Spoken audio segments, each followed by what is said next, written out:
Story की शुरुआत में हमें नरेटर बता रहा होता है कि इस यूनिवर्स में मैजिक जैसा कुछ नहीं है। यहाँ पे सिर्फ ची एनर्जी होती है। और मैं आप लोगों को बता दूं कि ची एनर्जी एक इंटरनल फोर्स होती है जिससे ची यूज़र के पास आम इंसान से कुछ ज़्यादा एबिलिटीज़ आ जाती है।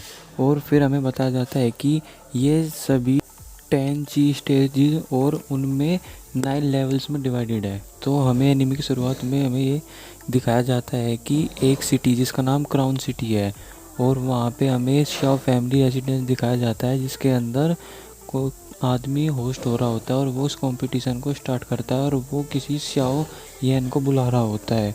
और पूरी भीड़ में हमें एक आदमी दिखाया जाता है जो हमें लगता है कि यही शाओ येन है। और फिर वो वहाँ पे अपनी ची एनर्जी को टेस्ट करने के लिए आगे जाता है जिसमें वो अपनी ची एनर्जी को टेस्ट कर रहा होता है। लेकिन तभी सीन यहीं पे शिफ्ट होता है और हमें शाओ हाउस का रेजिडेंस दिखाया जाता है जहाँ पे पूरी क्रो सिटी के सबसे बड़ी फैमिली के लोग बैठे हुए होते हैं जिसमें जय ली हाउस से जय ली भी होता है और आओ वापा होते हैं। वो दोनों ने हाथ मिला लिया होता है ताकि वो शाओ फैमिली से उनका सारा बिजनेस हड़प सके। और ये बात जय ली भी शाओ येन के फादर शाओ जैन को बता रहा होता है। तभी शाओ जैन के दोनों एल्डर्स गुस्से में आ जाते हैं। लेकिन तभी शाओ जैन उसे अपने बेटे की शादी के बारे में बताता है जो कि नैलन फैमिली से होने वाली होती है। जिस पे आओ बापा कुछ हमें बताता है कि शाओ येन पूरी शाओ सेक्ट का सबसे जीनियस इंसान था। वो सिर्फ 10 साल की उम्र में ही दाओशी के 10th लेवल पे पहुंच गया था और ब्रेकआउट करने वाला था दाओ मास्टर रेल में। लेकिन फिर तभी हमें प्रेजेंट में दिखाया जाता है कि शाओ यान के फादर उन्हें मैरिज का प्रूफ सर्टिफिकेट उन दोनों को दिखाते हैं जिस पे वो दोनों बहुत हैरान हो जाते हैं क्योंकि जो नैलन येन है वो यूनलैन सेक्ट की एक डिसिपल है जो कि सबसे पावरफुल सेक्ट माना जाता है।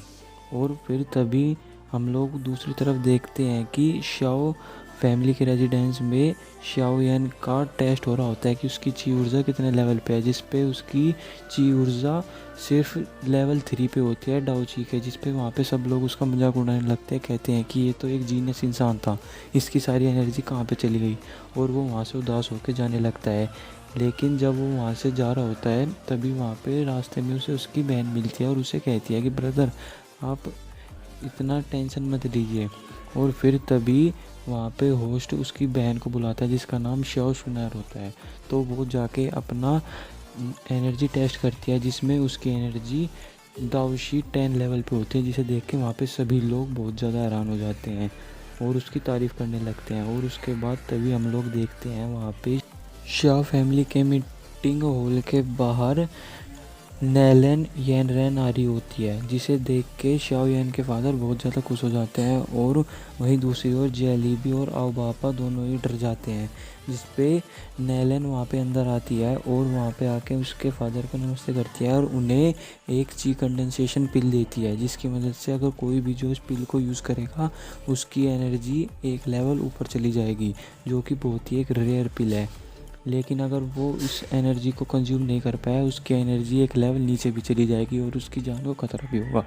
जिस पे वो लोग नैलन को बहुत ज़्यादा धन्यवाद करते हैं।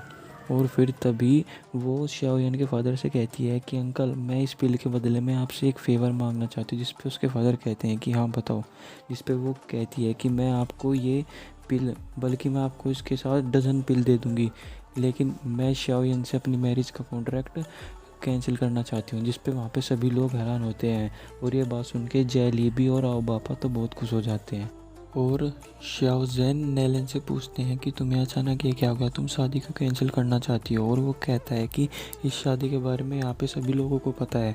जिस पे तभी वहाँ पे सभी लोग बाहर से भागे हुए अंदर आते हैं और कहते हैं कि हम देखना चाहते हैं कि कौन है जो हमारी शाओ फैमिली को चैलेंज कर रहा है और जो हमारी फैमिली के साथ इतना रूड बिहेवियर कर रहा है। और वो सब लोग आके देखते हैं कि ये तो नैलन फैमिली से नैलन येनरेन है।